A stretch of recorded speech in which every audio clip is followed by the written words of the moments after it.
Good morning to everyone. ನಾನು ಇವತ್ತು ನಿಮಗೆಲ್ಲರಿಗೂ who are aspirants of government jobs ಅವರಿಗೆ ಒಂದು ವೆರಿ ಗುಡ್ ನ್ಯೂಸನ್ನು ತೆಗೆದುಕೊಂಡು ಬಂದಿದ್ದೇನೆ. You might have heard from our newly elected chief minister. ಹೇಳಿದ್ದಾರೆ ಅವರು 56,000 ಪೋಸ್ಟ್ಗಳನ್ನು ಸದ್ಯದಲ್ಲಿ ಅವರು ಈ ವರ್ಷದ ಅಂದರೆ ಈ ಫೈನಾನ್ಷಿಯಲ್ ಇಯರ್ನಲ್ಲಿ ಅವರು 2026-27ನಲ್ಲಿ ತುಂಬುವವರಿದ್ದಾರೆ. ಅದಕ್ಕಾಗಿ ಒಂದು ಟೈಮ್ ಟೇಬಲನ್ನು ಅಂದರೆ ಡಿಫ್ರೆಂಟ್ ಡಿಪಾರ್ಟ್ಮೆಂಟ್ಸನ್ನ ಏನೇನು ರಿಕ್ರೂಟ್ಮೆಂಟ್ ನಡೀತದೆ ಅದರ ಟೈಮ್ ಟೇಬಲನ್ನು is going to release it seems. ಅದರ ಅರ್ಥ ಏನು, ಈ ವರ್ಷದಲ್ಲಿ ಅವರು 56,000 ಸರ್ಕಾರಿ ನೌಕರರನ್ನು ಅಪಾಯಿಂಟ್ಮೆಂಟ್ ಮಾಡಿಕೊಡುವ ಎಲ್ಲ ಅವಕಾಶಗಳನ್ನು ತೆರೆದಿಟ್ಟಿದ್ದಾರೆ.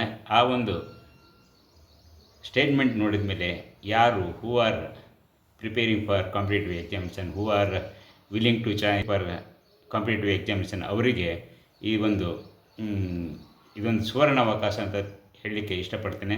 ಯಾಕಂದರೆ ಇಂಥ ಒಂದು ದೊಡ್ಡ ಅಪಾರ್ಚುನಿಟಿ ಸಿಗೋದು ಭಾಳ ಅಪರೂಪ. ಭಾಳ ವರ್ಷಗಳ ನಂತರ ಇಷ್ಟೊಂದು ಹ್ಯೂಜ್ ಲೆವೆಲ್ನಲ್ಲಿ ಗೌರ್ಮೆಂಟ್ ರಿಕ್ರೂಟ್ಮೆಂಟ್ ನಡೀತಾ ಇದೆ. ಅದಕ್ಕಾಗಿ ನಿಮ್ಮ ಕ್ವಾಲಿಫಿಕೇಷನ್ ಇರ್ತಕ್ಕಂತೆ ನೀವು ಯು ಆರ್ ಎಲಿಜಿಬಲ್ ಅನ್ನೋದನ್ನು ನೋಡಿಕೊಂಡು ಆ ಎಕ್ಸಾಮ್ಗಳಿಗೆ ಈಗಿನಿಂದಲೇ ಪ್ರಿಪೇರ್ ಮಾಡಿದರೆ ಒಳ್ಳೆಯದು ಅನಿಸುತ್ತೆ.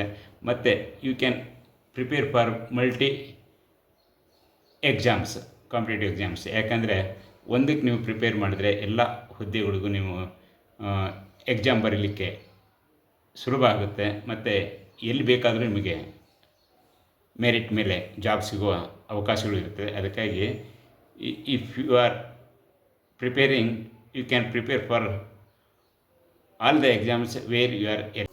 ನಾನು ಈಗಾಗಲೇ ಹೇಳಿದ ಹಾಗೆ ಯಾರು ಗೌರ್ಮೆಂಟ್ ಜಾಬ್ಗಳಲ್ಲಿ ಇಷ್ಟ ಇರ್ತದೆ ಅವರು they should prepare for competitive examinations. ಅಂದರೆ ಅರ್ಲಿಯರ್ ಪೇಪರ್ ಸಿಲೆಬಸ್ಸು ಮತ್ತು ಅವನ್ನೆಲ್ಲ ನೋಡಿಕೊಂಡು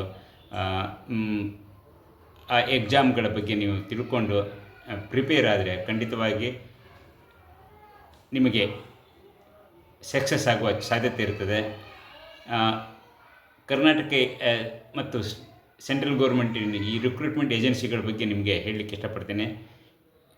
ಸೆಂಟ್ರಲ್ನಲ್ಲಿ UPSC ಅಂತ ಇರ್ತದೆ, ಯೂನಿಯನ್ ಪಬ್ಲಿಕ್ ಸರ್ವಿಸ್ ಕಮಿಷನ್ ಅಂಥೇಳಿ. ಮತ್ತೊಂದು SSC ಅಂತಾರೆ, staff selection commission, railway recruitment board ಮತ್ತು ಬ್ಯಾಂಕಿಂಗ್ ಎಕ್ಸಾಮ್ಸ್. ಇವೆಲ್ಲ ಹ್ಯೂಜ್ ರಿಕ್ರೂಟ್ಮೆಂಟ್ ಮಾಡುವ ಏಜೆನ್ಸಿಗಳಾಗಿರ್ತದೆ. ಇವುಗಳ ನೋಟಿಫಿಕೇಷನನ್ನು ನೀವು ಆಗಾಗ ನೋಡ್ತಾ ಇರ್ರಿ. ವೇರ್ ಯು ಆರ್ ಎಲಿಜಿಬಲ್ ಅದನ್ನು ನೋಡಿಕೊಂಡು ನಿಮ್ಮ ಕ್ವಾಲಿಫಿಕೇಷನ್ ಇರ್ತಕ್ಕಂತೆ if you are eligible apply and try for those exams. ಅದೇ ರೀತಿ ಸ್ಟೇಟ್ ಗೌರ್ಮೆಂಟ್ನಲ್ಲಿ KPSC, Karnataka public service commission, ಮತ್ತು KEA, ಕರ್ನಾಟಕ ಎಕ್ಸಾಮಿನೇಷನ್ ಅಥಾರಿಟಿ, ಅಥವಾ ಪ್ರತಿಯೊಂದು ಡಿಪಾರ್ಟ್ಮೆಂಟ್ ಥ್ರೂನು ಅವರು ರಿಕ್ರೂಟ್ಮೆಂಟ್ ಮಾಡ್ಕೊಳ್ತಾ ಇರ್ತಾರೆ. ಅದಕ್ಕಾಗಿ ನೀವು ಯಾವುದಕ್ಕೆ ಎಲಿಜಿಬಲ್ ಇದ್ದೀರಿ, ನೀವು ಮತ್ತು ನಿಮ್ಮ ಕ್ವಾಲಿಫಿಕೇಷನ್ ಏನು ಅದನ್ನೆಲ್ಲ ನೋಡಿಕೊಂಡು ಮುಂಬರುವ ಆ ಎಕ್ಸಾಮ್ಗಳಿಗೆ ನೀವು ಈಗಿನಿಂದಲೇ ತಯಾರಿ ಮಾಡಿದರೆ ಒಳ್ಳೆಯದು ಅಂತ ಹೇಳಿ ನಾನು ಈ ಜನರಲ್ಲಾಗಿ ನಿಮಗೆ ಅಡ್ವೈಸ್ ಮಾಡ್ತಾ ಇದ್ದೇನೆ. ಮತ್ತು ನೀವು ಪರ್ಟಿಕ್ಯುಲರ್ ಆಗಿ most of the people will be graduates ಇರ್ತಾರೆ, ಬೇರೆ ಬೇರೆ ಎಕ್ಸಾಮ್ಗಳಿಗೆ ಎಲ್ಲರೂ ಎಲಿಜಿಬಲ್ ಇರ್ತೀರಿ. ಅದಕ್ಕಾಗಿ don't see the particular job, particular this. When you are preparing you should take all type of examination, try your luck. ಯಾಕಂದರೆ ಯಾರಿಗೆ ಎಲ್ಲಿ ಆಗುತ್ತೆ ಹೇಗಾಗುತ್ತೆ ಹೇಳಲಿಕ್ಕಾಗಲ್ಲ.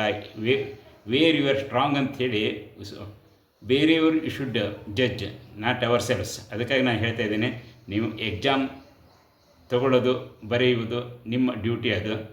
ಆಮೇಲೆ ರಿಸಲ್ಟನ್ನು ಬಿಟ್ಬಿಡೋಣ, ಆಮೇಲೆ ನೋಡುವ. ಅದಕ್ಕೊಂದು ಎಕ್ಸಾಂಪಲ್ ನಿಮ್ಗೆ ಕೊಡ್ತಾ ಇದ್ದೇನೆ.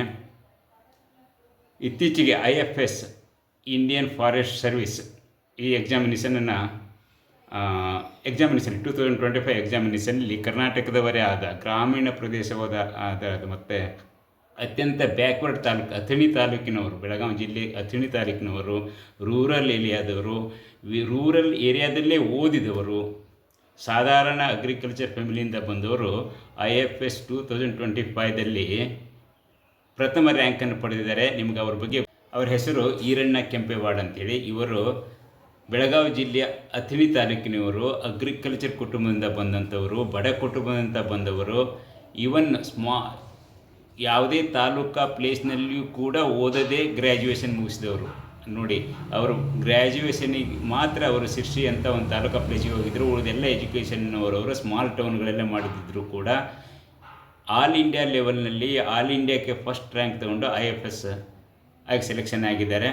ಅದರ ಅರ್ಥ ಅವರು UPSC ಟ್ರೈ ಮಾಡ್ತಾಯಿದ್ರು, ಅದ್ರ ಜೊತೆಯಲ್ಲೇ ಈ ಎಕ್ಸಾಮನ್ನು ತೆಗೆದುಕೊಂಡಿದ್ದರಿಂದ ಈ ಒಂದು ಅಚೀವ್ಮೆಂಟ್ ಮಾಡಲಿಕ್ಕೆ ಸಾಧ್ಯತೆ ಆಯಿತು ಅನ್ನೋದನ್ನು ಅವರೇ ಹೇಳ್ತಿದ್ದಾರೆ. ಅದಕ್ಕಾಗಿ ನಾನು ಜನರಲ್ ಆಗಿ I am advising everyone, you should prepare for different exams.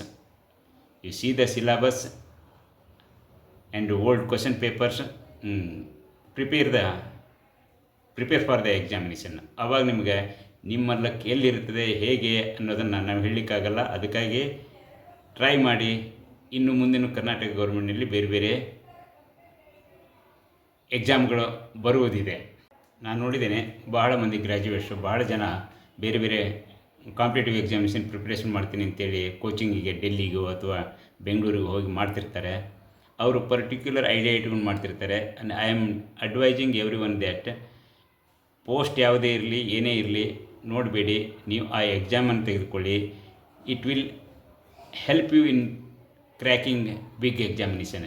ನೀವು SDCಯಿಂದ ಹಿಡಿದು LDC ಪೋಸ್ಟ್ಗಳಿಂದ ಹಿಡಿದು IAS ವರೆಗೂ ಕೂಡ ಬೇರೆ ಬೇರೆ ಎಕ್ಸಾಮ್ಗಳಿರೋದ್ರಿಂದ, ಬೇರೆ ಬೇರೆ ಎಲ್ಲರೂ ಗ್ರ್ಯಾಜುಯೇಟ್ಸ್ ಆಗಿರೋದ್ರಿಂದ ನೀವೆಲ್ಲರೂ ಕೂಡ ಆ ಎಕ್ಸಾಮನ್ನು ತೊಗೊಳ್ಬೋದು. ಪ್ರತಿಯೊಂದು ಎಕ್ಸಾಮ್ನಲ್ಲಿ ಪ್ರತಿಯೊಬ್ಬರು ಸಕ್ಸಸ್ ಆಗಬೇಕು ಅಂತ ಏನಿಲ್ಲ. ಇವರು FDC ಅಥವಾ UDC ಎಕ್ಸಾಮಿನೇಷನಲ್ಲಿ ಫೇಲ್ ಆದಂಥವನ್ನ IAS ಆಫೀಸರ್ಗಳಾಗಿದ್ದ ಎಷ್ಟೋ ಎಕ್ಸಾಂಪಲ್ಗಳಿದ್ದಾವೆ. IAS ಕ್ರ್ಯಾಕ್ ಮಾಡಿದರೆ ಮೋಸ್ಟ್ಲಿ ಬ್ಯಾಂಕ್ ಎಕ್ಸಾಮ್ ಆಗಲಿಕ್ಕಿಲ್ಲ. ಆದ್ದರಿಂದ different exam for different people. ಅದಕ್ಕಾಗಿ ನಾವು ವಿ ಆರ್ ಸ್ಟ್ರಾಂಗ್ ಅಂತ ನಮಗೆ ಹೆಚ್ಚಾಗಿ ಗೊತ್ತಿರೋದಿಲ್ಲ. ವೆನ್ ವಿ ರೈಟ್ ಎಕ್ಸಾಮ್ ಆವಾಗ ಮಾತ್ರ ನಮಗೆ ಗೊತ್ತಾಗುತ್ತೆ, ಓಕೆ ನಾವು ಇದನ್ನು ಮಾಡ್ಬೋದು, ಅದನ್ನು ಮಾಡ್ಬೋದು. ಅದಕ್ಕಾಗಿ ರೈಟ್ ಟೈಮ್ನಲ್ಲಿ ರೈಟ್ ಎಕ್ಸಾಮನ್ನು ಬರೆದು ರೈಟ್ ರಿಸಲ್ಟನ್ನು ತೆಗೆದುಕೊಳ್ಳಿ ಅಂತ ಹೇಳಿ ನಾನು ಈ ವಿಡಿಯೋನ ಮುಗಿಸ್ತಾ ಇದ್ದೇನೆ. ಯಾರು ಮಿಸ್ ಮಾಡ್ಕೋಬೇಡಿ. ಇದೊಂದು golden opportunity from Karnataka government. ಆವಾಗ ನೀವು ನೋಟಿಫಿಕೇಷನ್ ನೋಡ್ತಾ ಇರಿ. ನಿಮ್ಮ ಎಲಿಜಿಬಿಲಿಟಿ ಮತ್ತು ನಿಮ್ಮ ಇಂಟ್ರೆಸ್ಟ್ ಅವೆರಡನ್ನೂ ನೋಡಿಕೊಂಡು ಅಪ್ಲೈ ಮಾಡಿ. You should prepare well and you should try to get the post ಅಂತ ಹೇಳಿ ನನ್ನ ಈ ವಿಡಿಯೋನ ಮುಗಿಸ್ತಾ ಇದ್ದೇನೆ. Thank you.